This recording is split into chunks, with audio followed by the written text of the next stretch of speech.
সুবিধা, গাড়ি সব বন্ধ হয়ে গেছে, এদিকে যায় না।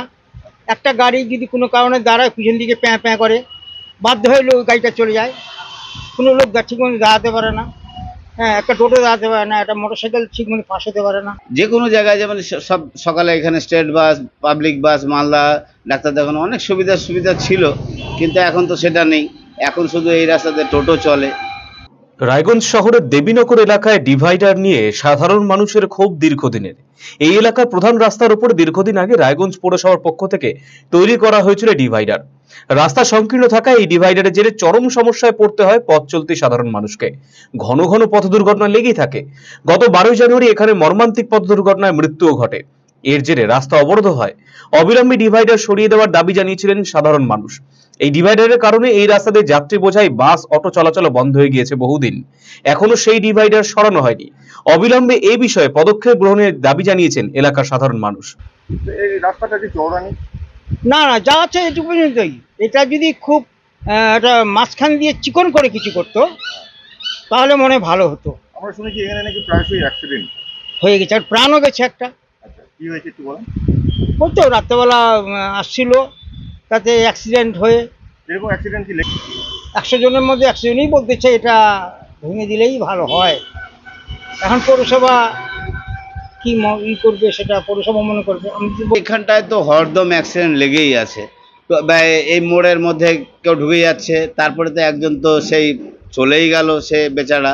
তারপরে সেদিনকে এখানে একটা গাড়ি এই অর্ধেক, এই যে নামসং ক্লাবটার ওখানটায় অর্ধেক করে রাখছে, ওর উপরে রাত্রেবেলা গাড়িটা উঠিয়ে দিয়ে মানে গাড়িটা হয়ে গেল। কি করলে ভালো হয়?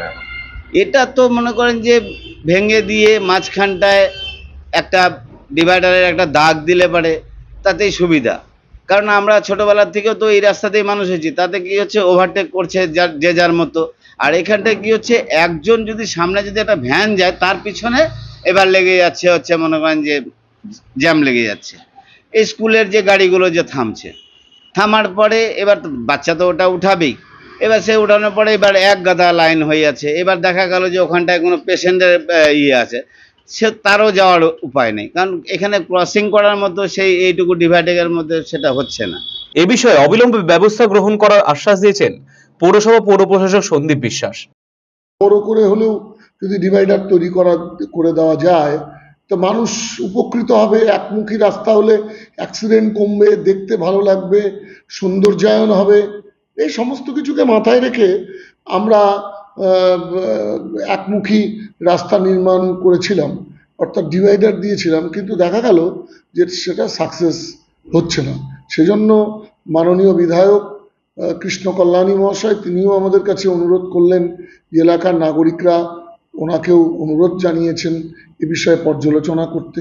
আমরা এ বিষয়ে দেবীনগর কালীবাড়িতে আমাদের ওই এলাকার 4টি ওয়ার্ডকে নিয়ে, 4টি ওয়ার্ডের মানুষ মূলত এফেক্টেড হচ্ছে। ওখানে 4টি ওয়ার্ড আছে, 23 নম্বর ওয়ার্ড, 25, 26, 27 নম্বর ওয়ার্ড। তাদের এলাকার সুনাগরিকদেরকে নিয়ে, মাননীয় বিধায়ককে নিয়ে 4টা ওয়ার্ডের আমরা কোঅর্ডিনেটরগণ আমরা মিটিংয়ে বসি, এবং ওখানকার দেবীনগর ব্যবসায়ী সমিতি যা কন্ট্রোলে আছে, ওয়েস্ট দিনাজপুর চেম্বার অফ কমার্সের অধীনে তাদের জেনারেল সেক্রেটারি শঙ্কর কুণ্ডু, সবাইকে মিলিয়ে আমরা সেখানে বৈঠকে বসি, এবং আমরা বোর্ড অফ কাউন্সিলার্স মিটিংয়ে সিদ্ধান্ত, বোর্ড অফ অ্যাডমিনিস্ট্রেটার্স মিটিংয়ে আমরা BOA মিটিংয়ে সিদ্ধান্ত গ্রহণ করি যে আমরা সেখান থেকে ডিভাইডার, যে অংশের ডিভাইডার নিয়ে সমস্যা তৈরি হয়েছে এলাকার নাগরিকদের, পরিবহন ব্যবসায়ীদের, সেই জায়গার অংশের আমরা ডিভাইডারকে তুলে দেব। RCTV সংবাদ, রায়গঞ্জ।